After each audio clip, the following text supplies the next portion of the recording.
This is Harry Edison for LDTOnline.ca, and we're going to change things up a little bit on LDT Online. We're going to be doing a feature on the Beat magazine.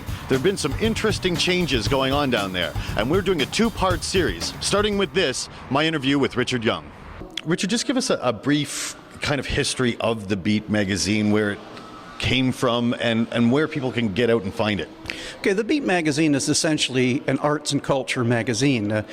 We started in October 2009. It was in reaction to another arts magazine in town that ran into a little financial trouble, so we sort of stepped up to the plate to fill that vacuum. Our mandate has always been and always will be local arts and culture rule at the Beat magazine. Our focus is entirely local, on telling the stories of the people who live and work here in the local arts and cultural community. You can pick up the Beat magazine in over 250 locations in and around London. We go as far north as Bly during the Bly Festival. We go as far south as Port Stanley throughout the year, and in points east and west. We basically have the core area of London saturated, and this is a plug to those folks out in the suburbs. If you know someplace where we can drop off this magazine, we'd be sure glad to hear about it. Tell us the transition period that the Beat's going through right now. Well, we're going into our third year of publication, and up until this month, we've been a monthly publication that is, it's created a 24/7 treadmill for everybody involved with the magazine.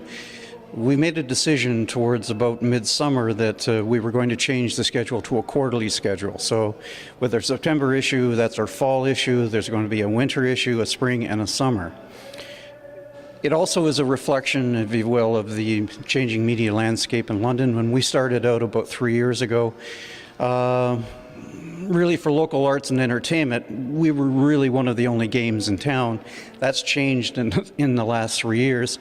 There's also been a proliferation of one kind of website or another, all purporting to do the same thing. Mm-hmm. So we thought, you know, if we're going to look at the long run and we want to keep this sustainable, they're going a quarterly, at least in part of the print magazine, was a way to go. It was absolutely necessary.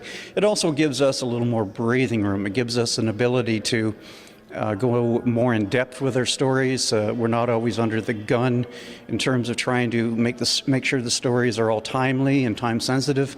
So now you're going to see far more profiles, you're going to see far more sort of behind the scenes, spotlight types of things. A lot more emphasis, if you will, on the organizations and venues and the individuals that make our arts and culture community as vibrant as it is. So it's not just a transition with the print magazine, the going to a quarterly, but like as well, the website's going to kind of transform over the next little while. Yes, that's the other side of the coin. The quarterly magazine, as I say, is going to be less time sensitive. However, the website has been completely revamped, and in fact we have enhanced it a lot with a lot more features.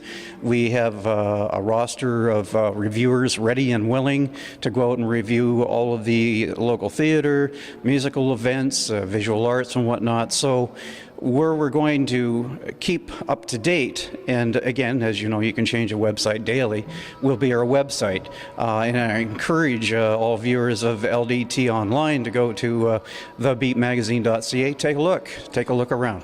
It all sounds fantastic, and we look forward to seeing the continued progress with the Beat magazine over the next few months, and good luck to you. Yeah, well, we're hoping for big things, and again, pick up the magazine, take a look, and by all means go to our website, take a look around. Let us know what you think.